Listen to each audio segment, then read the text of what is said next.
ঈদ মোবারক। স্বাগত ঈদের বিশেষ রাজকাহনে। রাজকাহন মানেই রাজনীতি, নানা প্রশ্ন, পক্ষে বিপক্ষে থাকে একে অন্যের যুক্তি, চলে তর্ক বিতর্ক বা কথা লড়াই। সপ্তাহের 5 দিন চিরচেনা সেই রাজকাহনকে আজ আমরা সাজিয়েছি ভিন্ন রূপে, যেখানে থাকবে না কোনো বাকযুদ্ধ, থাকবে না কোনো জয়ী হওয়ার লড়াই। এসব কিছুর পাঠ চুকিয়ে অতিথিদের প্রশ্নবাণে জর্জরিত করার পরিবর্তে ঈদুল আজহার বিশেষ রাজকাহনে আজ আমরা মেতে উঠব গান, গল্প বা আড্ডায়। এর বাইরে জানার চেষ্টা করব অন্য আর 8-10টা সাধারণ মানুষের মতো কি কাটে রাজনীতিবিদদের ঈদ, তাদেরও কি ঈদের এই বিশেষ দিনগুলোতে সবার মতো ছুটি মিলে দেশ, জনগণ ও রাজনীতির ভাবনা থেকে নাকি বেড়ে যায় আরও দায়িত্ববোধ। আজকের এই বিশেষ রাজকাহনে স্টুডিওতে আছেন এবি পার্টির সাধারণ সম্পাদক ব্যারিস্টার আসাদুজ্জামান ফুয়াদ এবং আছেন গণ অধিকার পরিষদের সভাপতি নুরুল হক নূর। স্বাগত জানাচ্ছি আজকের এই বিশেষ রাজকাহন এবং আপনাদের দুজনকে ঈদ মোবারক। কেমন আছেন? ঈদ মোবারক। নূর, আপনাদের দুজনকে আজকে আমি অতিথি হিসেবে পেয়েছি এবং আজকে আমরা চেষ্টা করব একদম কোনো রাজনৈতিক আলোচনা করতে না। তার আগে একটু দর্শকদেরকে আমি জানাতে চাই যে আপনাদের মধ্যে কিন্তু অনেক কিছুর মিল আছে। আপনারা দুজন একই বিশ্ববিদ্যালয়ের ছাত্র, আপনারা একই জায়গায় বড় হয়েছেন, একটা ছোটবেলাটা আপনাদের বরিশাল বিভাগে কেটেছে এবং সবচেয়ে বেশি যেই মিলটা আজকে আমার দর্শকরা একদম স্পষ্ট হয়ে দেখতে পাচ্ছেন সেটি হচ্ছে আপনারা একদম একই রঙের পাঞ্জাবিও পরে এসেছেন। সেটা নিয়ে একটা ছোট বিতর্ক আমরা আসলে অনুষ্ঠান শুরুর আগে করেছি, কে কাকে উপহার দিয়েছেন, যদিও আমি কোনো উপহার পাইনি। আপনাকে দিয়ে শুরু করতে চাই। ঈদের দিনগুলো কেমন কাটে? ছোটবেলার সেই ঈদের দিনগুলো কিংবা বিশ্ববিদ্যালয়ে যেহেতু দীর্ঘদিন আপনি খুব ওতপ্রোতভাবে জড়িয়েছিলেন, নিশ্চয়ই বিশ্ববিদ্যালয়ে কোনো ঈদ কেটেছে কি? না, ঈদ সাধারণত সবসময় ফ্যামিলির সাথেই কাটানোর চেষ্টা করেছি, বিশ্ববিদ্যালয়ে ঈদ কাটে নাই। আর এটা ঠিক বলছেন যে ফুয়াদ ভাইয়ের সাথে আমাদের অনেক মিল আছে, দুজনই তরুণ, রাজনীতি করতেছি এবং একই অঞ্চলের। তরুণের একজনের চুল আছে আর একজন টাক, আর এরকম তরুণ আর কি, টাক তরুণ। আর তুমি কিছুক্ষণ আগে যে মাথা আশ্রাইছো এটাও কিন্তু আমি বলছি, এটা রাইট। এই দিক থেকে অনেক মিল আছে, দুজনেরই ভালো একটা ফ্যান ফলোয়ার আছে, মানুষ পছন্দ করে কথাবার্তা, স্ট্রেট ফরওয়ার্ড কথাবার্তা বলি। আবার আজকে ঈদের অনুষ্ঠানে অ্যাক্সিডেন্টলি একই পাঞ্জাবি পরে এসেছি দুজনে, মিল আছে অনেক। সত্যি কি অ্যাক্সিডেন্টালি নাকি আসলে তুমি যে আমাকে একটা গিফট করছো এটা তো আমার স্বীকার করতে কোনো দ্বিধা নাই তো।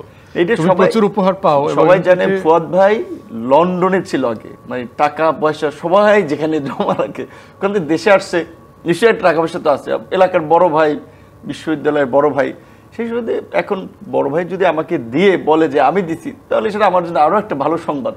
হ্যাঁ, তা কিন্তু ঠিক। আবার ঈদের সালামিরও তো একটা ব্যাপার আছে, যেহেতু ফুয়াদ ভাই তুমি যে আপাকে একটা গিফট করবা এটাও তো তুমি বলছো, ওটা কবে দিবা, এটা তো ডেলিভার করা হয়নি। আপনি সবসময় আমার উপরে দিয়ে দেন। ছোটবেলার ঈদগুলো কেমন ছিল ফুয়াদ ভাই? যেহেতু আপনারা একই জায়গায় বড় হয়েছেন, আপনার কি আসলে বরিশালে মনে হয় দীর্ঘদিন পর আপনার যাওয়া হয়েছে? আপনি বলছিলেন যে আপনার প্রায় 30 বছরের বেশি সময় পর গিয়ে এবারের কুরবানি ঈদে আপনি সেই এলাকায় যেতে পারছেন। ছোটবেলায় কি ঈদ করেছেন সেখানে, মনে পড়ে কোনো স্মৃতি?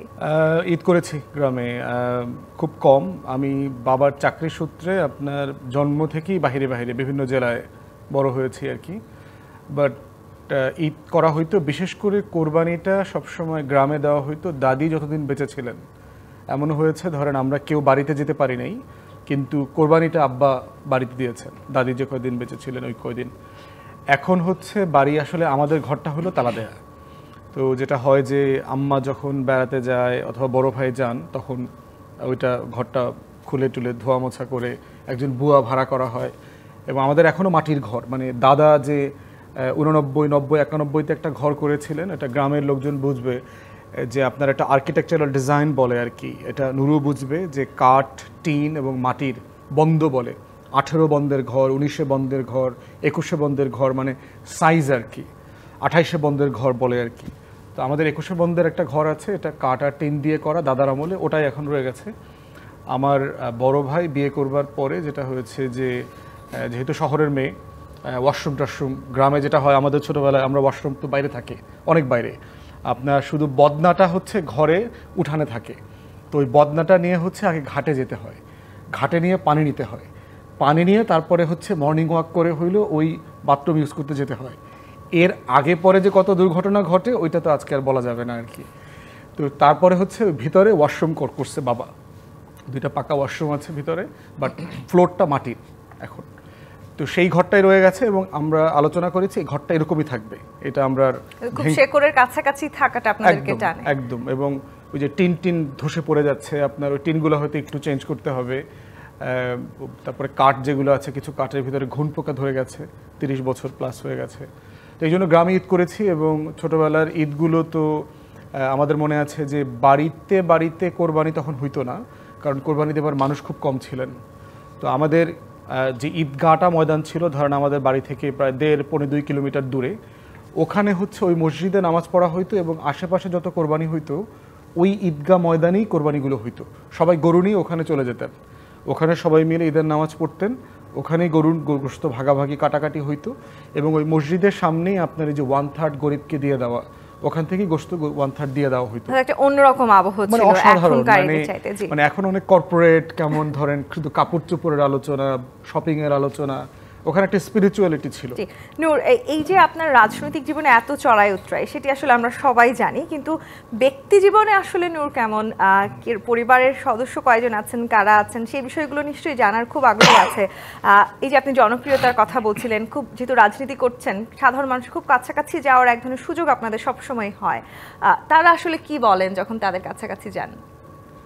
আমরা বড় ফ্যামিলি, 8 ভাই বোন,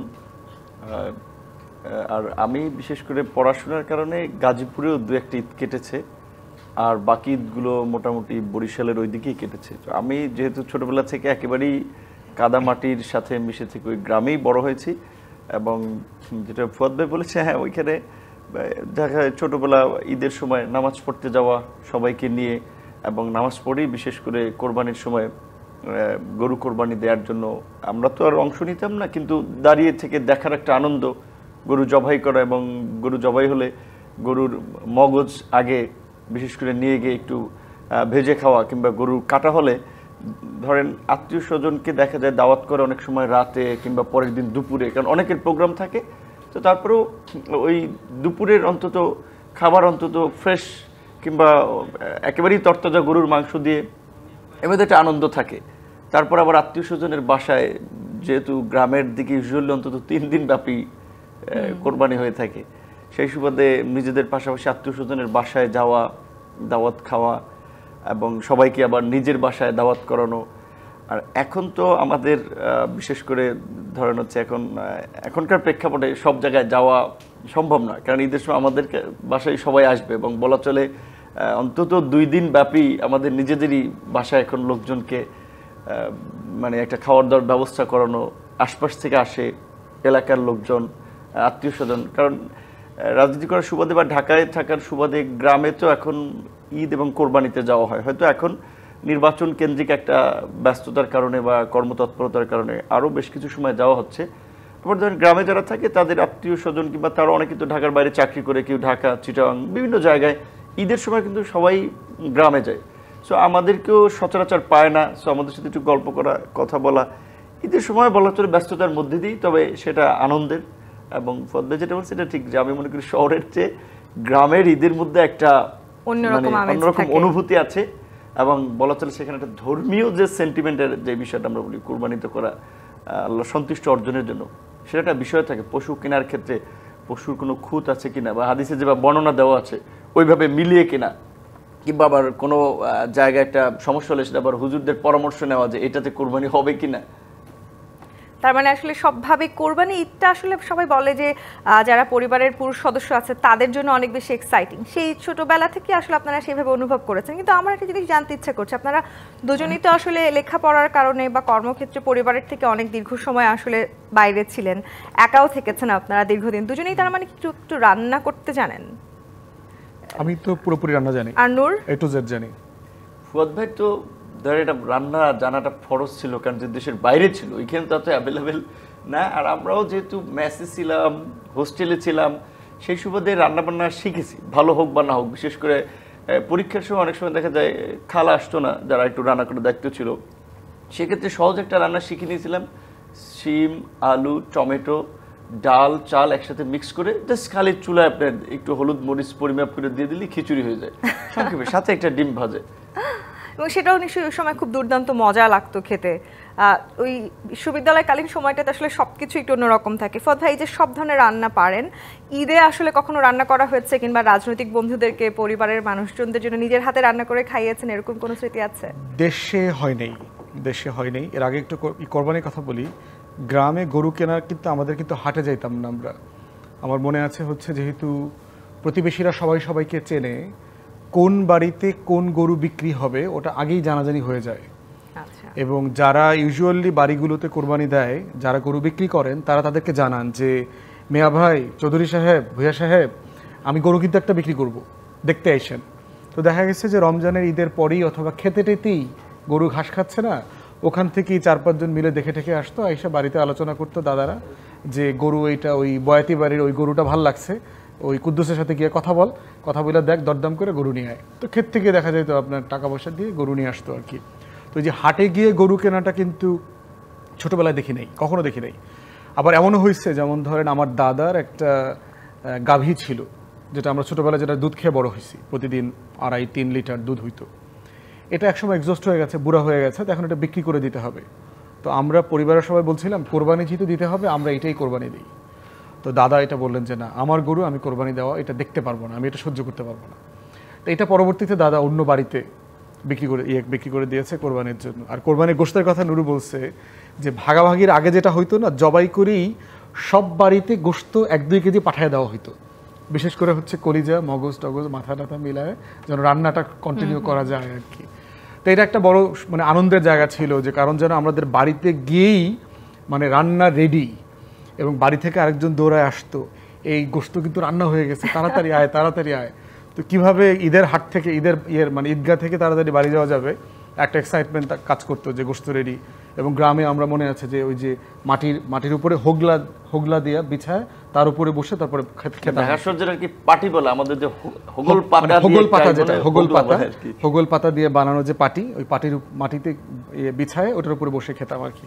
তো এটা একটা এক্সাইটমেন্ট ছিল আপনার, চারদিকে রাউন্ড হয়ে বসে খাওয়ার যে মজাটা আর কি। তো রান্নার বিষয় হচ্ছে, লন্ডনে যেহেতু ছিলাম অবভিয়াসলি সব কাজ শিখতে হয়েছে, বাথরুম পরিষ্কার করা থেকে শুরু করে বাজার করা, কাটাকাটি করা, তারপরে ধোয়া পাল্লা, এ টু জেড। এবং ঈদের সময় তো আমরা পালা করে রান্না করতাম আপনার, ওই আমরা যেহেতু স্টুডেন্টরা ফ্রেন্ডরা মিলে থাকতাম, ওই মেসের ভিতরে আপনার তালিকা করা থাকতো, শনিবার কে বাজার করবে, বাথরুম পরিষ্কার রবিবার কে করবে, বাজার কার সবার স্কেজুয়াল করা আছে কে কোন দিন করবে। তো ঈদের সময় আমরা মোটামুটি প্ল্যান করে রান্নাবান্না করা হতো আর কি, সবাই ফ্রেন্ডরা মিলে একসাথে রান্না করা হতো। আবার উল্টাটাও হয়েছে, ধরেন যখন ওখানে স্টুডেন্ট কমিউনিটি বড় হয়েছে, বিভিন্ন কমিউনিটিতে ভাবি আসা শুরু হয়েছে, বড় ভাইরা সবাই বাংলাদেশ থেকে ভাবি আনা শুরু করছেন। তো আমরা ভাবির খুঁজে থাকতাম যে এই বছর কোন বাড়িতে হানা দেব। তো বন্ধুরা মিলে সবাই ঠিক করতাম যে অমুক ভাইয়ের নতুন ভাবি আসছে, তা আগেই হচ্ছে বুক করতাম যে ভাই আমরা 10 জন আসতেছি ঈদের পরে, আমরা কোনো রান্নাবান্না আছে করবো টরবো না, সারাদিন আপনাদের সাথে। তো ওইটা আমরা চাপাই দিতাম। মানে একেবারে রাজনৈতিক বন্ধুত্বের বাইরে যে বন্ধুত্ব, সেই গল্প করছিলেন। আবার রাজনীতি যারা করছেন আপনারা, আসলে এই স্টুডিওতে বসে আমরা অনেক তর্ক বিতর্ক দেখেছি, অনেক কথার যুদ্ধ দেখেছি, কিন্তু ঠিক যখন আসলে প্রোগ্রামগুলো শেষ হয় এরপরে তো আপনাদের মধ্যে এক ধরনের সৌহার্দ্যপূর্ণ বন্ধুত্বও আছে, রাজনীতিবিদরাও আসলে একে অপরের বন্ধুই বটে। রাজনৈতিক বন্ধুদের বাড়িতে গিয়ে কখনো ঈদের দাওয়াত খাওয়া হয়েছে, বা তাদের সাথে একসাথে ঈদের দিন আড্ডার কোনো গল্প মনে পড়ে কিনা, আমি এই জায়গাগুলো নিয়ে আলোচনা করব। একটা বিরতি নিয়ে ফিরতে চাই। দর্শক, জি25 পাত নিবেদিত ঈদের বিশেষ রাজকাহন থেকে একটি বিরতি নিয়ে ফিরছি, সাথেই থাকুন। আর একবার আমন্ত্রণ জি25 পাত নিবেদিত ঈদের বিশেষ রাজকাহনে। নূর, যেই রাজনৈতিক বন্ধুত্বের আলোচনা করছিলাম, আসলে তর্ক বিতর্ক, বাকযুদ্ধ, মতের অমিল যত কিছুই থাকুক, দিন শেষে আবার সেই রাজনৈতিক নেতাকর্মীরা কিন্তু দেখা গেছে একে অপরের সাথে বেশ বন্ধুত্ব সুলভ এক ধরনের আপনাদের সম্পর্ক আছে। সেই রাজনৈতিক বন্ধুদের সাথে ঈদের এই ছুটির দিনগুলোতে আড্ডা দেওয়া হয় কিনা, কিংবা তাদের বাড়িতে গিয়ে কখন ঈদের দাওয়াত খেয়েছেন, বা তারা আপনার বাড়িতে এসছে, এরকম কোনো সুখকর স্মৃতি আছে কি? এখন দেখা যায় ঈদের সময় তো ধরেন এক একজনে তার বিশেষ করে নির্বাচনী কনস্টিটিউয়েন্সি বেস এলাকায় সাধারণত ঈদ করে, কিংবা কেউ ঢাকায় থাকে, সবাই কাছাকাছি থাকেও না। তবে এলাকায় গেলে এলাকার যারা লোকাল পর্যায়ে রাজনীতি করে তারা অনেকে দাওয়াত দেয়, এবং বিশেষ করে এটা একটা ধরেন কানেক্টিভিটির জায়গা। যদি আপনি গ্রামের একটা বিয়ের দাওয়াতে যান, কিংবা একটা নেতা কোনো বাড়িতে দাওয়াতে গেলে আশপাশের লোকজন যান, একটু দেখতে আসে, যোগাযোগ হয়, সেক্ষেত্রে আমি চেষ্টা করি অন্তত যতগুলো দাওয়াতে অ্যাটেন্ড করা যায়। এবং আমার বাসায়ও অনেক, বিশেষ করে লাস্ট পিরিয়ডেও আমাদের ইউনিয়নের যে চেয়ারম্যান ছিল উনি আওয়ামী লীগ সমর্থিত ছিল, বাট উনি আমার বাসায় দাওয়াতে আসতো ওই পিরিয়ডেও, আমিও তার বাসায়ও যেতাম। সো ওই রাজনৈতিক সম্প্রীতিটা, সৌহার্দ্য, এইটা মোটামুটি সব জায়গায় কিছুটা থাকে। তবে এটা ঠিক যে গত এই বিশেষ করে 15-16 বছরের চিত্রটা একটু ভিন্ন ছিল। এটা সরকার আসলে আমাদের মধ্যে যে সামাজিকতাটা ছিল এটাকেও বলা চলে নষ্ট করে দিয়েছে। কারণ দেখা যায় ধরেন অপোজিশন কারো বাড়ি গেলে বলতো তার সাথে তার সংযোগ বা সে তাকে ব্যাকআপ দিচ্ছে। এটা আমাদের একটা দুঃখজনক অধ্যায় ছিল যে আমাদের রাজনীতির কারণে সামাজিক সম্পর্কটাও বিনষ্ট হয়ে গিয়েছিল। এই জায়গাগুলো থেকে নিশ্চয়ই আমরা ফিরে আসতে চাই, যে সৌহার্দ্য সম্প্রীতির গল্প আপনারা করছিলেন সেখানে আমরা আসতে চাই। ঈদের দিনগুলো আসলে কিভাবে শুরু হয় আপনাদের দুজনের? ঈদের দিনও নিশ্চয়ই বাড়িতে রাজনৈতিক নেতাকর্মীদের ভিড় হয় কিনা, তাদের সাথেই সকালটা শুরু হয় কি ফুয়াদ ভাই? কোরবানির ঈদ তো আসলে আমি টেকনিক্যালি ঢাকায় করেছি আর কি, যাওয়ার মতো অপরচুনিটি তৈরি হয়নি। আর যেহেতু আপনার কিছু সোশ্যাল কানেকশন নেটওয়ার্কিং করতে হবে, কোরবানির দিনটাকে আসলে সবার ফ্যামিলিতে প্রচুর কাজ থাকে, ঈদের দিনের মতো না। ঈদের দিনে আপনি সারাদিনই ঘুরতে পারবেন সবাইকে নিয়ে, কিন্তু কোরবানির দিন আসলে সবাই যার যার ফ্যামিলি ইস্যু নিয়ে ব্যস্ত। তো আমরা যারা একটু সামাজিক যোগাযোগ করব তারা আসলে পরের দিন থেকে কাজটা শুরু করতে চাই আর কি। তাই জন্য আমি তো ঈদের পরের দিন গ্রামে গেলাম। আর হচ্ছে যে আপনার ঈদের দিনটা ঢাকাতেই গেছে। প্রথম যেটা হয়, আমাদের পত্রিকাগুলো থেকে প্রচুর নক করে ঈদের 1-2 দিন আগে থেকে, কে কোথায় নামাজ পড়ছি। তো ওইটা আবার বলতে হয় যে আমরা কে কোথায় নামাজ পড়ছি। তো চেষ্টা করা হয় হচ্ছে ফ্যামিলির সাথে নামাজ পড়ার ব্যাপারটাতে প্রায়োরিটি দেওয়া, কিন্তু আসলে পলিটিক্যাল কারণে এটা ডিফিকাল্ট হয়ে যায়। দেশের বাইরে থাকা অবস্থায় ফ্যামিলি সহ একসাথে নামাজ পড়তে যেতাম সবাই মিলে, কিন্তু বাংলাদেশে তো নূর যেটা মানে কারেক্টলি বলেছে যে গত ঈদ ছাড়া তো ইনফ্যাক্ট সবাই পলাতক জীবনযাপন করেছে, মানে ঈদের নামাজও পালিয়ে পড়েছে। বাবা মার সাথে ফ্যামিলির সাথে তো ঈদ করবার মতো পরিবেশ ছিল না। আর পলিটিক্যাল ফ্রেন্ডদের সাথে ঈদ করবার অথবা ঈদ আড্ডা মারবার সুযোগ মাত্র তৈরি হয়েছে, কিন্তু ইস্যুটা হচ্ছে আবার ইলেকশন ইয়ার। এই জন্য হচ্ছে কেউই ওই আড্ডাতে আসলে ইনভলভ হইতে আসলে পারছে না এখন, কারণ সবাই যেহেতু লম্বা সময় গ্রামে যেতে পারেনি, নির্বাচন করবে 6 মাস 1 বছর পরে, তো সবাই এখন চেষ্টা করছে ঈদটাকে আসলে গ্রাম কেন্দ্রিক কাজে লাগানোর জন্য। আপনারা দুজন তো আসলে খুব তরুণ বয়সে রাজনীতি শুরু করেছেন। নূর, আপনি আসলে যে সময়টাতে রাজনীতি করেছেন ওই সময় আসলে অনেকে অন্যান্য অনেক ধরনের স্বপ্ন দেখে, কিন্তু আপনি দেশকে নিয়ে ভেবেছেন, দেশকে কিভাবে সামনের দিকে এগিয়ে নিয়ে যাওয়া যায় সেই স্বপ্নগুলো বুনেছেন। কিন্তু কখনো কি মনে হয়েছে যদি আসলে রাজনীতিবিদ না হতাম তাহলে কি হতেন? আমার তো খুব প্যাশন ছিল মেডিকেল পড়ার এবং ডাক্তার হওয়া। ধরেন যেটা আমাদের গ্রামে হাই স্কুলে বা গ্রামের স্কুলের শিক্ষার্থীরা হয় যে তাদের মানে তোমার জীবনের লক্ষ্য কি, যেটা অনেকের রচনা থাকে, প্যারাগ্রাফ থাকে, অনেকে বুঝে না বুঝে, কেউ কমনলি সবাই ডক্টর মুখস্থ করতো। বাট আমার মনে আছে আমি যখন ক্লাস 7-এ পড়ি তখন যখন এই এইম ইন লাইফ এটা সম্পর্কে প্যারাগ্রাফ, তখনই মনে হচ্ছে যে আমি ওইটাই পড়বো বা মুখস্থ করবো, বুঝবো যেটা আমি হতে চাই। তো অনেক চিন্তা ভাবনা করে আমি মানে এটাই নিলাম যে না, আমি ডক্টর হতে চাই।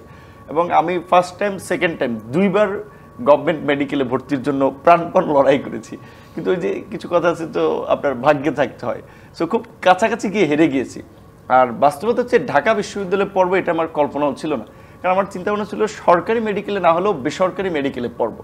তো যে ফ্যামিলি শেষ পর্যন্ত এগ্রি করে নাই।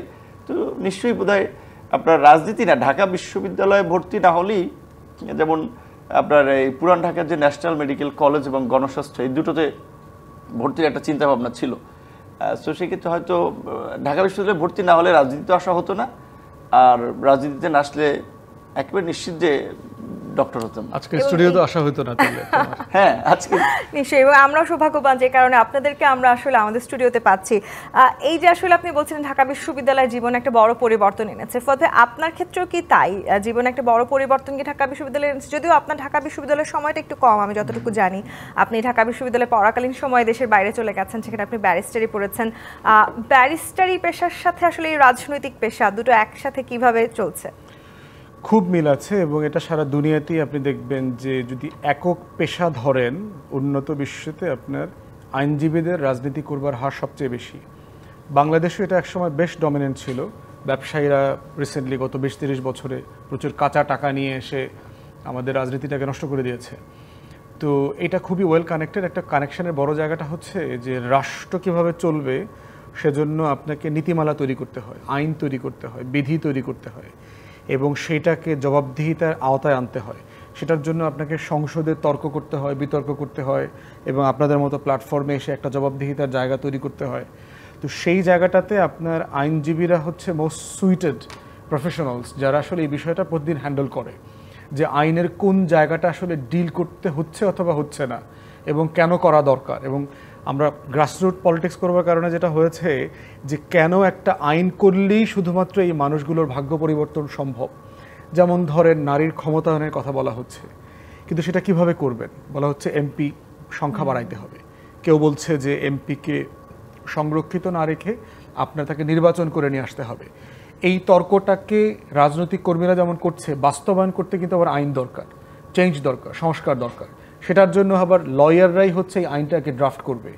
তো লয়াররা যদি পলিটিক্সের সাথে কানেক্টেড থাকে তখন দেখা যায় যে আইনটা অনেক বেটার ড্রাফট করা সম্ভব, যেটাকে সুইটেবলি করা যায়। দ্বিতীয় যেটা হচ্ছে যে আপনার ল পেশা যেহেতু ফ্লেক্সিবিলিটি আছে, অন্যান্য পেশার মতো না। যেমন দেখবেন যে ডাক্তার ইঞ্জিনিয়ারদের পেশার যে কমপ্লেক্সিটি আছে, অ্যাবসলিউটলি একটা ডিফারেন্ট জায়গাতে এসে আবার আপনাকে সময় দিতে হয়।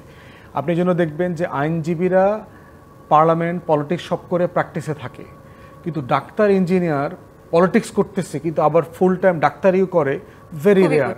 আপনি দেখবেন যে এটা মিলে না তার কাজের সাথে, কারণ অ্যাবসলিউটলি ডিফারেন্ট ওয়ার্ল্ড। কিন্তু এইটা এই ল পেশার জন্য খুবই সুইটেবল একটা জায়গা। এই যে আসলে আপনাদের এত এত কাজ করতে হচ্ছে, কিন্তু শুধু যদি রাজনীতিও করেন সেক্ষেত্রে তো আসলে প্রচুর চাপ, সারাদিন কাজ করতে হচ্ছে, বাইরে থাকতে হচ্ছে, সাধারণ মানুষের নানান জবাবদিহিতার জায়গা থাকছে আপনাদের উপর। কখনো অনুভব করেছেন কিনা আসলে রাজনীতিবিদ হয়েছেন বলে আসলে পরিবারকে একটু সময় কম দেওয়া হচ্ছে? মাঝে মাঝে কি কখনো এক ধরনের যাপিত জীবনে অনুভব হয়েছে কিনা যে একটু অবসর দরকার? এইটা এখন বিশেষ করে ধরেন আমাদের তো বয়স বেশি হয়নি, ফুয়াদ ভাইয়ের মতো আমার হয় নাই। সো আমি আসলে খুব ব্যাডলি মিস করি এবং আমার মনে হয় মাঝে মাঝে রাজনীতি ছেড়ে দিই, বিকজ কিছুটা আমার নিজের মতো করে একটু লাইফ লিড করার জন্য। গত বন্ধুরা যখন ঘুরে বেড়াচ্ছে কিংবা অন্যান্য কাজ করছে তখন বেশি মনে হয়। গত 7-8 বছর এত প্রেসারের, এবং এখনো বিশেষ করে সেক্ষেত্রে হ্যাঁ আমার তো 3টা বাচ্চা, কিন্তু দেখা যায় এই বাচ্চাদেরকে নিয়ে এখন পর্যন্ত কোথাও ঘুরতে যেতে পারিনি, ফ্যামিলি নিয়েও ঘুরতে যেতে পারিনি। সো এইটা তো স্বাভাবিকভাবে ধরেন আমাদের মতো মানুষের, ইয়ং মানুষের কিংবা ওয়াইফের তো একটা আগ্রহ থাকে, কিন্তু আসলে এটা মানে মনে হচ্ছে যে নিজের ফ্যামিলির প্রতি একটা ইনজাস্টিস হচ্ছে। পরিবারের যিনি আপনার জীবনসঙ্গী আছেন তার কোনো অভিযোগ আছে কি তার মানে যে সময় কম দেওয়া হচ্ছে, কেন আসলে কম দেওয়া হচ্ছে? তাই এটা নিয়ে অনেক ক্ষেত্রে যেমন ধরেন একটু ডাক্তারের কাছে যাবে কিংবা একটু কেনাকাটা করতে যাবে, চাইলেও আমি থাকতে পারছি না। কারণ বিশেষ করে আমার বোধহয় একটু বেশি আসলে বিশেষ করে ফ্যামিলিকে বঞ্চিত করার জায়গাটা বোধহয় আমার ক্ষেত্রে একটু বেশি হয়ে আসছে। আমিও না মাঝে মাঝে এটা ফিল করি না, এটা ঠিক না, অন্তত ফ্যামিলিকে তো একটু সময় দিতে হবে। তো সেক্ষেত্রে একটু অসন্তুষ্টির জায়গা আসলে আছে রিয়েলি বললে। তো চেষ্টা করছি এখন একটু সময় দিতে। হ্যাঁ, বাচ্চাদের ক্ষেত্রেও সেটি নিশ্চয়ই আছে। হ্যাঁ, বাচ্চারা তো এটা মানে লাইক আমার ক্ষেত্রে মনে হয় যে আপনার রাতে যেহেতু দেখি ঘুমিয়ে থাকে, অনেক ক্ষেত্রে সকালেও তাই। কারণ আমি যখন একটু লেট করে ঘুমাই কিংবা তাদের সাথে দেখা কম হয়, ছোট বাচ্চা একটু লেটে ওঠে, বাচ্চাদের ক্ষেত্রে আসলে তাই বঞ্চনাটা আছে। ভাই আপনারটাও একটু জানতে চাই, পরিবারকে একটু সময় তো নিশ্চয়ই কম দেওয়া হয়? হ্যাঁ, নিশ্চিত প্রচুর অভিযোগ আছে এবং এখন কিছু বিশেষণ ফিক্স করে দেওয়া হয়েছে। তার ভিতর একটা হচ্ছে কাগজের জামাই। মানে সম্পর্কটা এখন এরকম হয়ে গেছে যে মাঝে মধ্যে এমন হয় যে মানে মানে আমি কত ঘন্টা মোবাইল দেখি এটা তো ধরেন স্ক্রিনে আসে না, যে এই সপ্তাহে আমি অ্যাভারেজ এত ঘন্টা মোবাইল দেখছি। তো বলা হচ্ছে যে ওই 9 ঘন্টা থেকে অন অ্যাভারেজ কি আধা ঘন্টা আমার দিকে তাকায় থাকা যাইতো কিনা। তো খুবই ক্যালকুলেটিভ লাইফ, ক্যালকুলেটিভ আর কি। যে তারপরে হচ্ছে যে যেহেতু বাইরে ছিলাম, দুজনে একসাথে বাইরে ছিলাম একটা লম্বা সময়, সে লন্ডনে আমার সাথে 9 বছর ছিল, আমি বেশি সময় ছিলাম। তো যেটা হচ্ছে যে ধরেন উইকেন্ডে আমরা রেগুলার বাইরে খেতাম, ঘুরতে যাওয়া হয়তো প্রতি বছর 1-2বার হলিডে করতে যেতাম বিভিন্ন দেশে। তো সেই জায়গাগুলো খুব মিস করা হয়। আর বাহিরেও যেহেতু আপনার ঘোরাফেরার স্পেস বেশি, সোশ্যাল লাইফটা ম্যানেজ করা যায়, যে একটু পার্কে হাঁটতে যাবেন, একটু ঘুরতে যাবেন, এগুলো সুযোগ বেশি। ঢাকা শহরে তো সিম্পলি আপনার হাঁটার মতো স্পেস নাই, আপনার একটা জঙ্গলে থাকি। ঢাকা শহরের জায়গাটা নাকি আসলে আপনাদের খ্যাতির বিড়ম্বনার কারণে মাঝে মাঝে হাঁটতে পারেন না? সকালবেলা হাঁটতে গেলে এমন হয় যে ধরেন মাস্ক পরে হাঁটতেছি যেন মানে অ্যাভয়েড করা যায়, তারপরও ভাই আপনাকে আপনার এই কপালটা দেখে তো অমুকের মতো লাগতেছে, তো আপনি একটু মাস্ক খুলেন, মাস্কটা একটু খুলেন, একটা ছবি নেই আর কি। তো দেখা যায় যে আপনি যে হাঁটবেন, হাঁটার চেষ্টা করতেছি, ধরেন গতি বাড়ায় যে হাঁটবো সেটা পারতেছি না, আবার 1-2 মিনিট পর পরে দাঁড়ানো লাগতেছে, ছবি তোলা লাগতেছে। আবার এটা একটা ভদ্রতার ব্যাপার আছে, কেউ কথা বলতে চাইলে কথা শোনা, না হলে আবার ওনারা মনে করবেন যে আমরা অহংকারী হয়ে গেছি, কথা বলছি না। আর মার্কেট করার ব্যাপারে যেটা বলছেন, ইউজুয়ালি আমি পার্সোনালি শপিং টাইপের ছেলে না আর কি, কখনোই না। আমার কোনো কিছু লাগলে ধরেন আমি সর্বোচ্চ কিনি হইল জিন্সটা, আমার স্যান্ডেলটা, কারণ এই দুটো সাইজ মাপানোর ব্যাপার আছে আর কি ওইটা। এবং আমি সবসময় একটা দোকানে ঢুকি, 10 মিনিট দেখবো, দেখে একটা জিনিস পরবো, পুরাতন স্যান্ডেলটা ওইখানে বিনে ফেলে দেবো, ওখানে বিনে ফেলে নতুন স্যান্ডেলটা দোকান থেকে পরে বেরোয় যাবো। বাহ, মানে এটা বাসা পর্যন্ত নিব, ওই টানাটানির মধ্যে নাই। জিন্সও তাই, ছেড়ে টেড়ে গেছে যত শর্টকাটে কাজ একদম, করা ধরেন যায়। জিন্স এই হাঁটুতে ছেড়ে যায় না, নিচে নিচে ছেড়ে যায় না, ওটা ওখানেই ফেলে টেলে বিন করে দিয়ে আসছি, নতুন একটা জিন্স পরে একদম বাসা থেকে ওখান থেকে বেরোয় গেছি।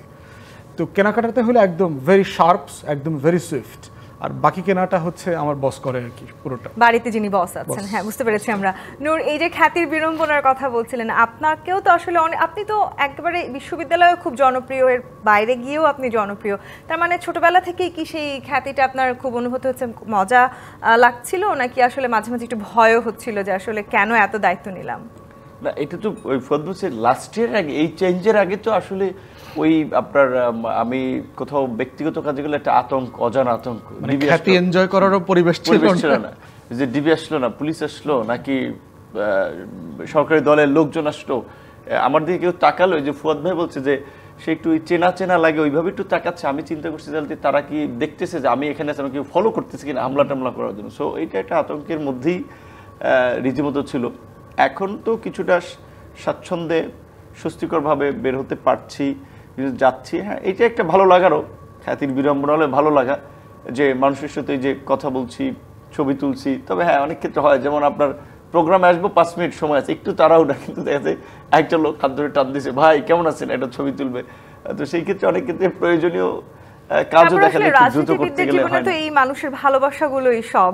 এর বাইরে গিয়ে আসলে আপনাদের রাজনীতিবিদরা আসলে গান, নাচ, কবিতা আবৃত্তি, গল্প পড়া, অনেক কিছু তো থাকে। অবকাশ আসলে আপনারা খুব কম সময় পান, কিন্তু সেই অবকাশের সময়গুলো আপনারা কিভাবে পার করেন সেই জায়গা নিয়ে আমরা আলোচনা করবো। আরেকটি বিরতি সময় হচ্ছে জি25 পাথমিতিদের বিশেষ রাজকাহন থেকে আরো একটি বিরতি নিয়ে ফিরছি, সাথেই থাকুন। আরো একবার আমন্ত্রণ জি25 পাথমিতিদের বিশেষ রাজকাহনে।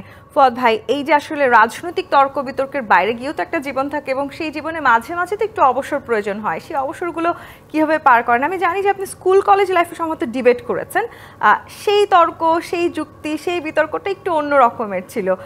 এর বাইরে আর কি করতেন? আমার খুব গিটার শেখার ইচ্ছা ছিল, শুরু করেছিলাম, কিন্তু হচ্ছে যে এই ব্যস্ততা, রাজনীতির সাথে জড়ায় গেছি খুব আর্লি বয়সে। আমি নিজেও পলিটিক্যাল ফ্যামিলির ছেলে, তো সব মিলে হচ্ছে যে ওই ডাইনিং টেবিলেই সবসময় খুব সিরিয়াস তর্ক শুনে শুনে বড় হয়েছি। বাবা রাজনীতি করতেন, চাচা ওয়ার্কার্স পার্টি করতেন। তো খাবার টেবিলে আমরা মার্কস নিয়ে কথা বলতাম, ডায়ালেকটিক ম্যাটেরিয়ালিজম নিয়ে কথা বলতাম, এইটা কি, কেন, না এইটা সেটা, এই নিউজটা আজকে আসছে, তুমি পড়ছো কিনা, তোমার কি মত। তো বাবা এই ধরনের কনভারসেশন খুব পুশ করতেন আর কি। তো এই জন্য খুব সিরিয়াস কনভারসেশনের মধ্য দিয়ে বড় হয়েছি। বাট পড়ার অভ্যেস ছিল, প্রচুর উপন্যাস, গল্প, নাটক পড়তাম, নাটক দেখতাম এক সময়। পার্টিকুলারলি ভালো লাগার জায়গাটা ছিল হচ্ছে যে আপনার বাংলার ক্লাসিক্যাল লেখাগুলো পড়েছি, রবীন্দ্রনাথ, নজরুল, শরৎ, বঙ্কিম, ওই সময় যারা ছিল, সুনীল। ইংলিশ ক্লাসিক্স পড়েছি, Shakespeare, Milton, Wordsworth, Jane Austen আমার সবচেয়ে ফেভারিট রাইটার, এবং যার প্রচুর মুভিজ আমি দেখেছি ব্রিটিশ ক্লাসিক্সের।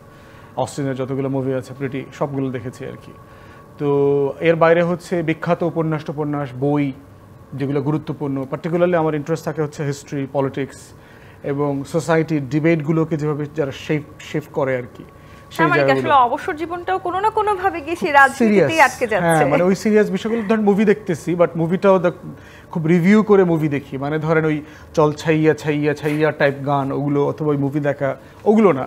মানে আমি একটা রিভিউ পড়বো এই মুভিটার আগে, যে এই মুভিটার মানে কি, সাবস্ট্যান্স কি, কন্টেন্ট কি, এটা নিয়ে কি আলোচনা করা হচ্ছে। এই জন্য আমি অধিকাংশ মুভি দেখার পরে কিন্তু কোনো নায়ক নায়িকার নাম খুঁজি না, কখনো চেনার চেষ্টা করি না, কারণ আমি সাবস্ট্যান্সটা, প্লটটা বোঝার চেষ্টা করি আর কি ওই জায়গাটাতে। তো সেই জায়গাতে ওইটাই বিনোদন, ওইটা দেখে ভালো লাগে যে একটা ভালো আইডিয়াকে তুলে ধরতে পেরেছে। ধরেন একটা বিখ্যাত মুভি দেখেছিলাম আপনার ফ্রেঞ্চ যে রেজিমেন্ট ছিল, সেখানে আলজেরিয়ান, মরক্কান যারা সোলজাররা কাজ করতো আর কি, সেখানে একই রেজিমেন্টে কাজ করে, কিন্তু সাদা ফ্রেঞ্চদের বেতন বেশি, ভাতা বেশি, পেনশন বেশি। কিন্তু যারা কলোনি থেকে এসছে, যারা এই আলজেরিয়া, মরক্কো, লেবানন থেকে এসছে, তাদের বেতন কম। তো এই বৈষম্য নিয়ে একটা মুভি, ডেইজ অফ গ্লোরি একটা মুভি হয়েছিল। এবং এটা মনে আছে যে ফ্রান্সের তখনকার যিনি প্রেসিডেন্ট ছিলেন, জ্যাক শিরাক, তিনি সিনেমা হলে বসে মুভিটা দেখে কেঁদে ফেলেছেন।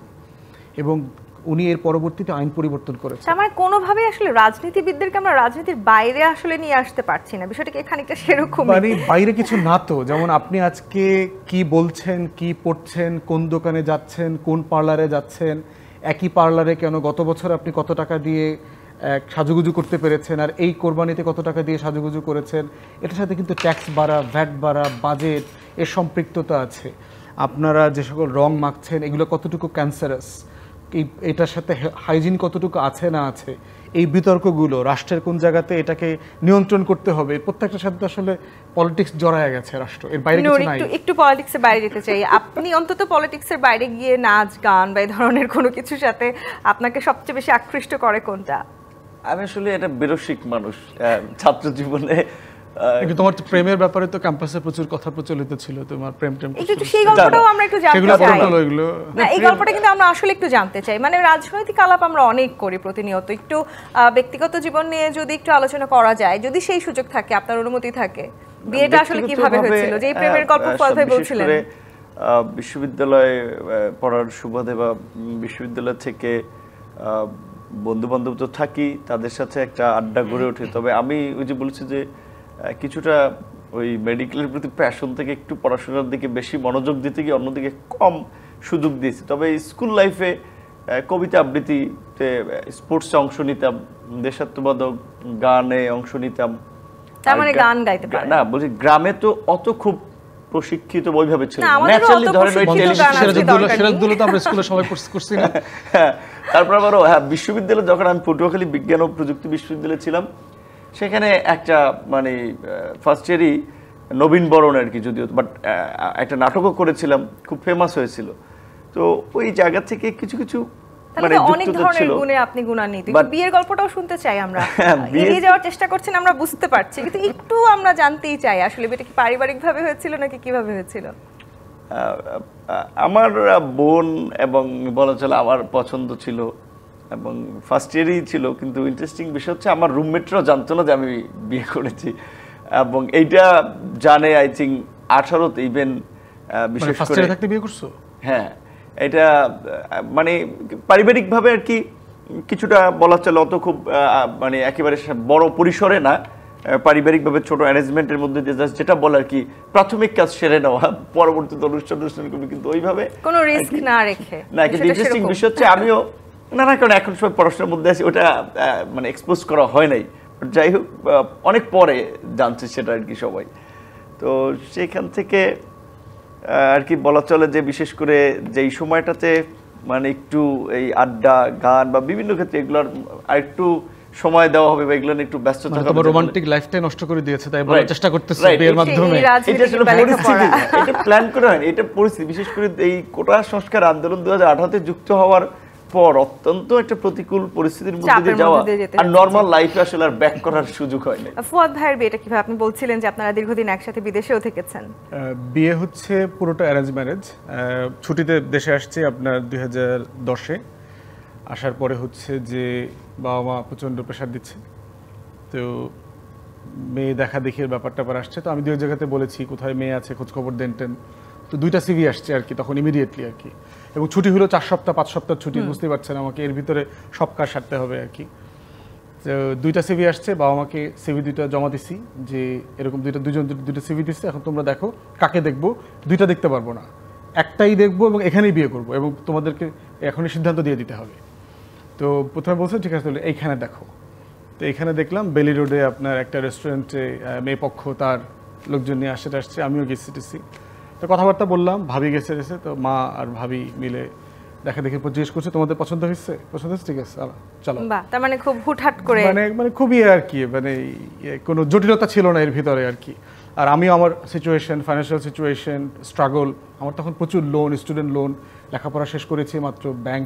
তারপরেও নিশ্চয়ই পরিবারের এই মানুষগুলো আপনাদের সাথে আছে বলেই আপনারা এত নির্ভর হয়ে রাজনীতি করতে পারছেন, দেশের জন্য কাজ করতে পারছেন। আমরা এই বিশেষ আয়োজনের একেবারে শেষ সময় চলে এসেছি, যদিও আড্ডা আসলে আমরা চাইলে আরো ঘন্টার পর ঘন্টা দিতে পারতাম, কিন্তু এই যে দুটো তথ্য আমরা আজকে পেয়েছি, নূরও গান গাইতে পারে, আমি নিশ্চিত যে ফুয়াদ ভাই যেহেতু গিটারের প্রতি ইন্টারেস্ট ছিল, আপনিও খানিকটা গান গাইতে পারেন। আমরা অবশ্যই ঈদের উপহার হিসেবে আমাদের দর্শকদেরকে একটু গান উপহার দিতে চাই। আমি কাকে দিয়ে শুরু করবো, নূরকে দিয়ে না ফুয়াদ ভাইকে দিয়ে? এটা আজকে আপনাদের উপর আমি ছেড়ে দিলাম। আমার এখন আসলে লাস্ট আচ্ছা, তুমি ভাবো আমি গায়ে ফেলি। হ্যাঁ তুমি ভাবো 6-7 আমি গায়ে ফেলি। গানের না আমরা কলি 6-7 কিংবা বছরের কিছুই আগের মনে গানই নাই। শুনবো, আমাদের কোনো আর অসুবিধা জানেন, নেই। ফুয়াদ আমরা ভাই তাহলে গাক, এইটাই আমরা ফুয়াদ থেকে আমাকে বেশি দেখা করি। গাইতে হবে, কারণ হচ্ছে Please, যে আমি হ্যাঁ। তো গান মুখস্থ নাই, আর শিল্পীদের প্রতি ক্ষমা চেয়ে নিচ্ছি, আমাদের সুর টুর তো একটু উল্টাপাল্টা হবে আর কি, বুঝতেই পারছেন। এটা পলিটিক্যাল সুরে গান আর কি, আমার খুব পছন্দের একটা গান। এটা হচ্ছে যে যেহেতু এখন হজের মৌসুম চলছে, আমাদের লক্ষ লক্ষ মানুষ হাজিরা সারা দুনিয়া থেকে এখন সৌদি আরবে মক্কা মদিনাতে আছেন, তো সেইটাকে কেন্দ্রিক একটা গান আর কি। দে দে পাল তুলে দে মাঝি হেলা করিস না, দে দে পাল তুলে দে মাঝি হেলা করিস না, ছেড়ে দে নৌকায় আমি যাব মদিনা, ছেড়ে দে নৌকায় আমি যাব মদিনা, দে দে পাল তুলে দে মাঝি হেলা করিস না, দে দে পাল তুলে দে মাঝি হেলা করিস না, ছেড়ে দে নৌকায় আমি যাব মদিনা। দুনিয়ায় নবী এলো মা আমিনার ঘরে, হাসিলে হাজার মানিক কাঁদিলে মুক্তা ঝরে, দুনিয়ায় নবী এলো মা আমিনার ঘরে, হাসিলে হাজার মানিক কাঁদিলে মুক্তা ঝরে, ও দয়াল মুর্শিদ যার সখা তার কিসের ভাবনা, ও দয়াল মুর্শিদ যার সখা তার কিসের ভাবনা, আমার হৃদয় মাঝে কাবা নয়নে মদিনা, আমার হৃদয় মাঝে কাবা নয়নে মদিনা। বাহ, দুর্দান্ত। নূর, আপনার গান দিয়ে আমরা শেষ করতে চাই। ওইভাবে আসলে আগে বললে একটু প্রস্তুতি নিয়ে আসা যেত, না, আমরা প্রস্তুতি ছাড়াই গান শুনতে চাই। ওইভাবে আর কিছু নাই, জাস্ট আমি 2 লাইন একটা গান গেয়ে শোনাচ্ছি, বর্তমান আন্দোলন সংগ্রামীদের কানেক্ট করে, যদি একটা দেশাত্মবোধক গান আর কি। এক নদী রক্ত পেরিয়ে বাংলার আকাশে রক্তিম সূর্য আনলো যারা, তোমাদের এই ঋণ কোনোদিন শোধ হবে না, না না না শোধ হবে না। Thank you. বাহ, এবং আমরা আসলেই সেই ঋণ শোধ করার জায়গাটিতে যেতে চাই, গণতান্ত্রিক ধারায় ফিরে যেতে চাই, এবং আপনাদের মতো এই তরুণ রাজনীতিবিদরা আসলে বাংলাদেশকে সেই পরিবর্তনটা নিয়ে আসবে বাংলাদেশের জন্য, সেই প্রত্যাশা রাখতে চাই। ঈদের এই বিশেষ সময় আপনারা আমাদেরকে, ডিবিসির দর্শকদেরকে সময় দিয়েছেন, আপনাদের দুজনকে অসংখ্য ধন্যবাদ, এবং আরও একবার ঈদ মোবারক। ঈদ মোবারক। দর্শক, আজকের মতো বিদায় নিচ্ছি। জি25 আপনি বিদিত ঈদের বিশেষ রাজকাহন থেকে। ডিবিসির সঙ্গেই থাকুন।